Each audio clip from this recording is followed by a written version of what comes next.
right. Well, that's a start. 3/8 ounce chatterbait. This is a, just a basic clear water color, and there's a nice Guntersville bass. Not the biggest Guntersville bass, but a start. Now we get to hunt for some bigger ones.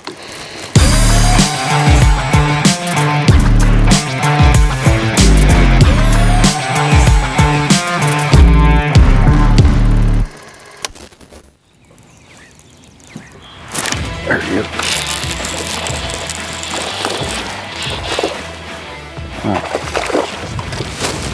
All right, here we go. Let's get the show started. Nice Guntersville bass, chatterbait fish. That's what we've been doing all week here, pretty much, catching a bunch of these, slinging that right there around a bunch. Just wrapped up Red Crest, finished 3rd place, and what we did pretty much all week was look for places like we're sitting on here. It's a high spot, spawning pocket behind us, tons of fish coming and going out of here. And I've either caught them out here on these flats, high spots on a bladed jig, or I've went in here a little shallower, and that's when I catch them on a wacky worm or just a Texas rig worm pitching around the light spots. Places where there are spawning fish, I just couldn't quite see them, but I can see the light spots where they should be, and that was my 1-2 approach all week. Caught a ton of fish doing it, so I had a lot of fun this week. But this right here, this caught most of my big fish out here. I think that there's a lot of bucks up shallow, and those bigger females are outside waiting to go in. Hopefully that's a sign of a bunch more fish we're about to catch. This is basically what I've been looking for all week. You can see here, this is a little flat out here in front of a pocket. Fish will be all up in here spawning eventually in each of these, all these little bays. But right now, what we're looking for is a lot of fish out here. It's all grass, eelgrass, and just patches in it too. And those fish will actually sit out here, mill around till they're ready, and then they slide in here to the shallower water. And you can see where, here's a little notch that sticks out, grass flat. You got a little subtle channel here in the middle. They go in and out, and you just kind of ease around, and everywhere I've gotten bit, I've put a waypoint at, like here and here. You can see I sat a bunch, and I caught a bunch of fish in those areas. So there's little groups of them here and there, and that's kind of what we're looking for. And then we're chunking and winding the chatterbait because I feel like I can cover a lot of water. It catches a bunch of fish, and it's something I've got a lot of confidence in. So like with fishing Red Crest this week, we have to catch a bunch of fish. We can't really sit somewhere and just kind of drag around till we catch one. We need something in our hands that we're confident with, that produces a bunch of bites and you can cover a lot of water with. And that's good for 2 purposes, basically. 1, you can cover a ton of water, generate a bunch of bites usually.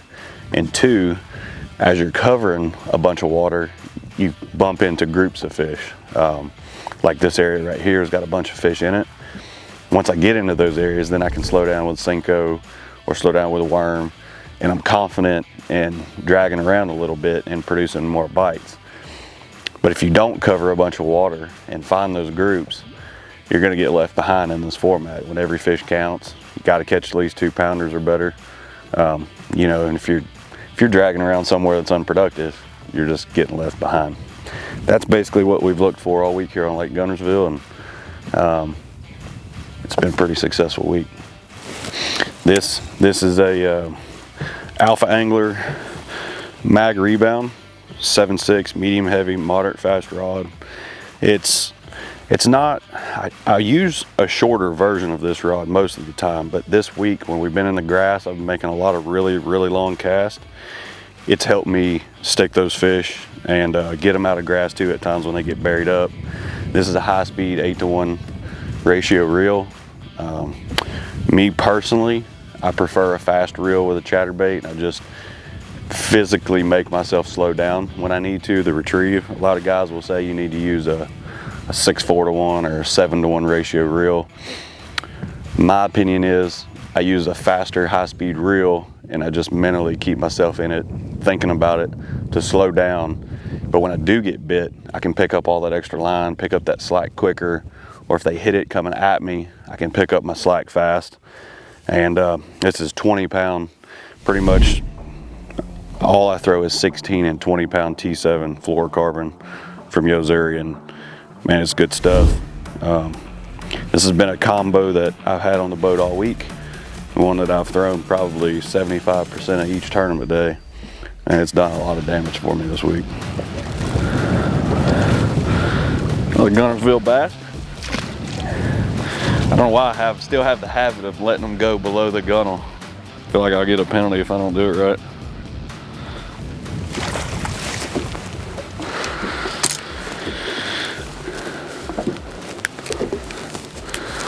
That time, 2-pounder. I would have scored yesterday.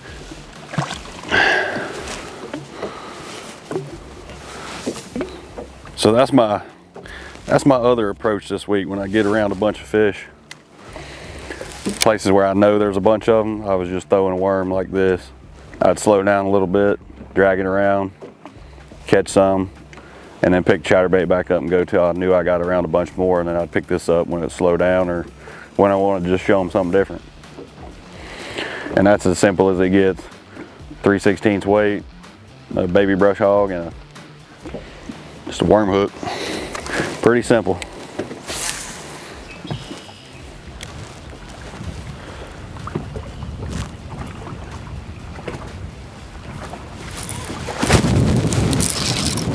There's a good one, finally.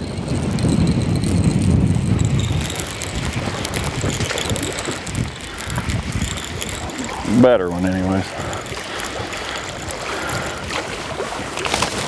A little bit better. Might have caught that fish sometime this week.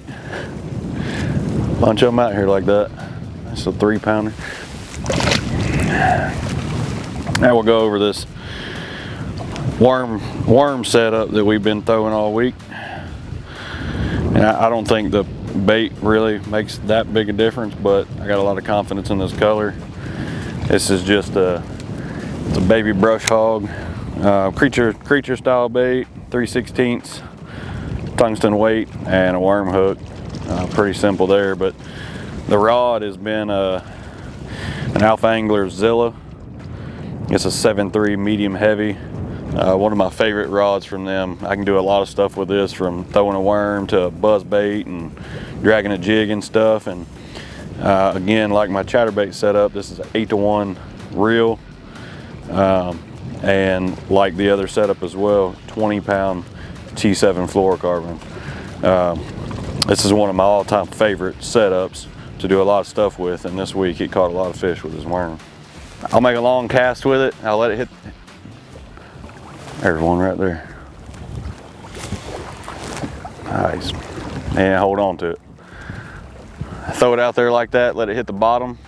There he is again. And once it hits the bottom, I'll just hop it up. Is what I feel like the majority of the fish I've caught this week on this have been bed fish. I just can't see, so try not to move it too quick. I'm trying to keep it in an area for a while, so by dragging it slow and just kind of hopping it, shaking it a little bit, you'll see me a lot of times just pump it like 3 times like that, and all that does is the worm just kind of gets erratic on the bottom, but it doesn't move very far. And I'll reel up and I'll drag it a half a foot or so, and in my mind I'm thinking the bait's down there on the bottom close to a bed, and when I shake it, it just kind of triggers them to bite it, so they'll snap on it. That's what I've been trying to do this week with it. You know, that's a lot of different ways you can work it. You can hop it, work it kind of faster, slower. This week, pretty slow. A lot of shaking has been key to getting my bites.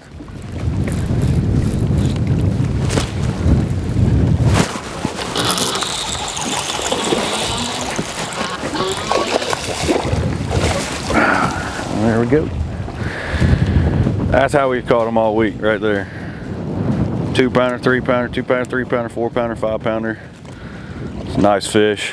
Lake Guntersville bass. Oh, man, it's been crucial though this week. Here, fishing, catching an absolute ton of fish, and a vital part of that is having good line.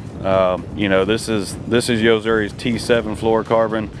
I've thrown 16 and 20 pound primarily though, but when you're catching a ton of fish out here like we did at Red Crest this week, it's very, very important to have good line. Very seldom did I have to retie. Just catching fish, not having to worry about your line. You know, that's a big part of success that we have out here on the water. But be sure, if you're looking at lines and looking at options, things to try, check out Yo-Zuri's T7 fluorocarbon. Local retailers should have it. If not, there's plenty of online places you can get it as well. It's good stuff.